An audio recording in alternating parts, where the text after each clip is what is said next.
Separate guidelines లో మనం కనీసం 20 కిలోమీటర్ల వేగం పెట్టమని అడిగాము.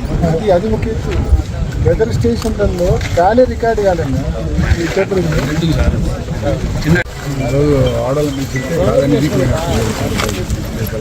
తీయాలంటే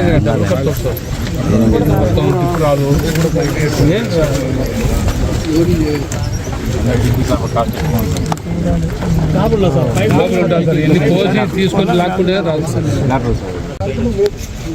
బట్ ఇది చూద్దామంటే ఇది రికార్డు అది కూడా 50 కిలోమీటర్లు అధిక వర్షం వచ్చిందని గుర్తిద్దామన్నా కూడా పెట్టేట్టు గుట్ట పైన ఏమైనా గుర్తిస్తాను చెప్పి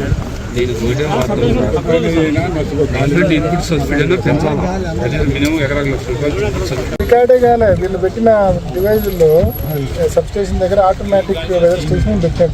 దాంట్లో రికార్డే కాలే. గాలి వేగమే రికార్డు కాలే. ఇంక బీమా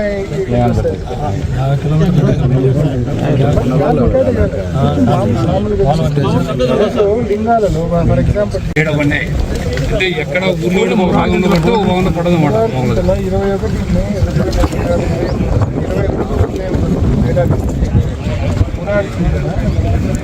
అసలు ఒక్క కిలోమీటర్ కూడా విండ్ రికార్డు కాలేదు. అది ఉన్న ఏరియాలో గాలి పెట్టాడు రికార్డే కాలేదు.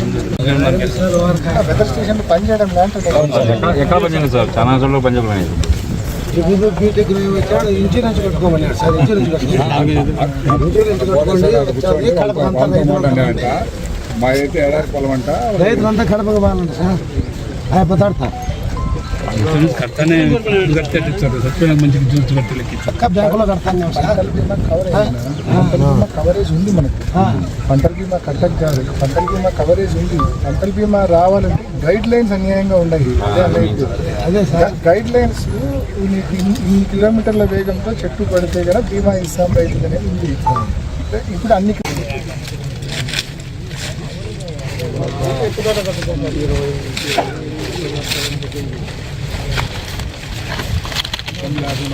సొల్యూషన్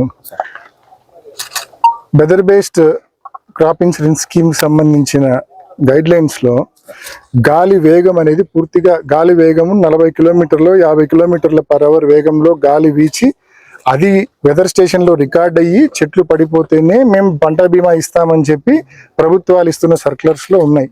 కానీ అది రైతుకు నిజంగా మీరు చెప్పింది వాస్తవం. వెదర్ స్టేషన్ ఎక్కడో 5 కిలోమీటర్ల దూరంలో ఉంటుంది. అక్కడేమో నిజంగానే తక్కువ గాలి వీచిండొచ్చు. కానీ ఈ పాయింట్లో నష్టం జరిగిన పాయింట్లో మాత్రము పెద్ద ఎత్తున గాలి వచ్చి పెను గాలి వచ్చి చెట్లన్నీ నేలమట్టం అయిపోయింటాయి. ఇక్కడ వచ్చిన గాలి స్పీడ్ వేరే ఉంటుంది. 5 కిలోమీటర్ల వెదర్ స్టేషన్ దగ్గర ఉన్న గాలి వేరే విధంగా ఉంటుంది. అక్కడ రికార్డు చేసిన గాలిని బేస్ చేసుకుని ఇక్కడ మేము నష్టపరిహారం మేము ఇన్సూరెన్స్ పంటల బీమా ఇవ్వమనడం అన్యాయం. కాబట్టి తప్పకుండా ముందుకు వచ్చి గైడ్ లైన్స్ కూడా మారాల్సిన అవసరం ఉంది. అంటే రైతు గాలుల వలన చెట్లు పడిపోయినాయా లేదా? ఇప్పుడు మనం యాక్సిడెంటల్ ఇన్సూరెన్స్ ఉంది.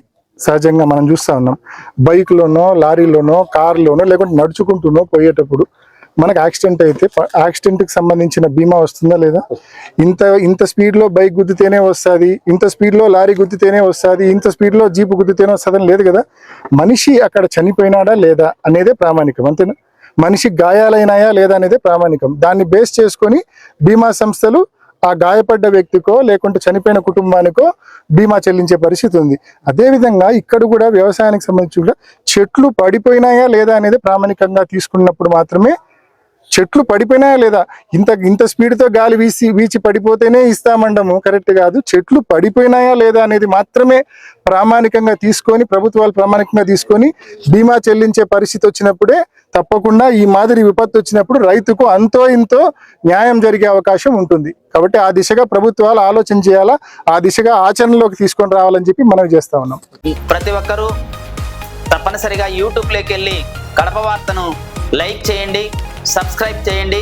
ఇట్లు మీ జి రమణయ్య, ఎడిటర్, కడప వార్త.